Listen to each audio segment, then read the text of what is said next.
enjoyed it, but then I came to a section in the quarterly on the book of Exodus. And basically what the quarterly was saying was taking away all the miracles of God that took place in the book of Exodus. That it wasn't really the Red Sea, and it was the Sea of Reeds, and it was only 12 inches deep, etc. You know, if I'd been wise enough then, I'd have thought, well, that's a greater miracle. He drowned the whole Egyptian army in 12 inches of water. But I didn't know that at the time. It just didn't sit well. And then the manna that God provided was a fungus that grew on the trees in that area. And the miracle of the quails is because of the humidity. Their wings got heavy and they fell. And I was very disappointed. And one reason that it troubled me, I'd seen the movie many years ago called The Ten Commandments. And yes. I enjoyed the miracles in that better than I enjoyed in the quarterly, so there was only one solution. I had to read the Bible to see what it said about that account. And I found out that the Bible account was more exciting than the movie or the quarterly. Yes. But it put me on a search of searching the scriptures. And as a result, I just continued to pursue the Lord. And then in 1 week's time, I had 3 people, including my mother-in-law, come to me and said, "Do you think God's calling you into the ministry?" Oh, wow. And it never dawned on me, but those 3 people got my attention.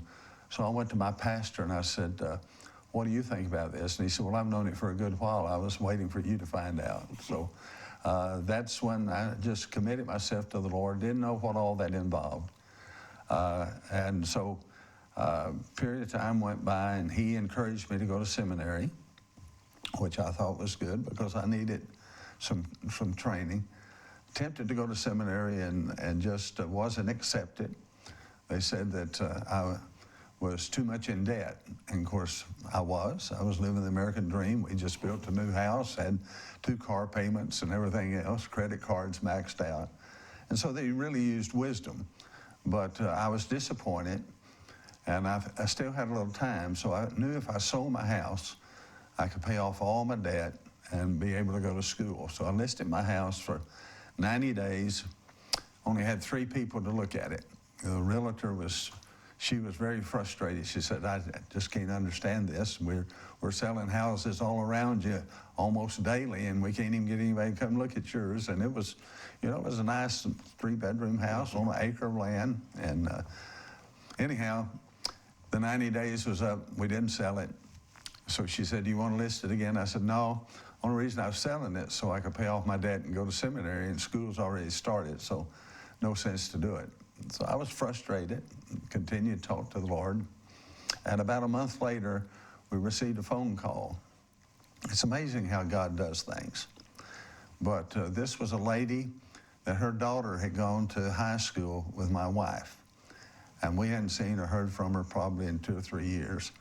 And she called and said, "I understand you've gone into the ministry."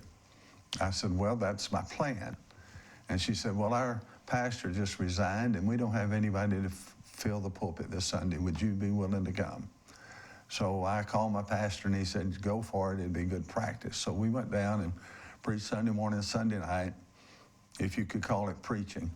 I'm glad we weren't taping those messages because it was not very enlightening, but the people invited me back the next week. Wonderful. So I went back the next week, preached Sunday morning, Sunday night. Sunday night, after the service, the pulpit committee called me in the office and said, "Well, we'd like for you to come pastor the church. What do you think?" And I said, "Well, I'll give you an answer on Wednesday."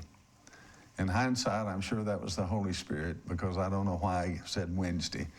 But Tuesday, I got a phone call from an individual who said, "Do you still want to sell your house? I'll pay you cash and we won't have any realtors involved." So I took that as a sign from God that this was the right thing to do.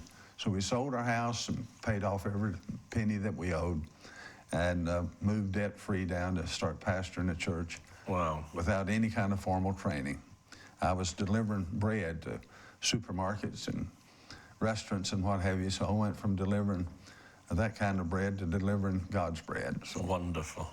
And so not having any training, I thought it would be good to get a pastor in the local area to mentor me. So I went to the pastor of the largest church in town and requested a mentorship. And he just looked back at me and said, "No, I won't do that. You need to go to seminary." Well, I'd already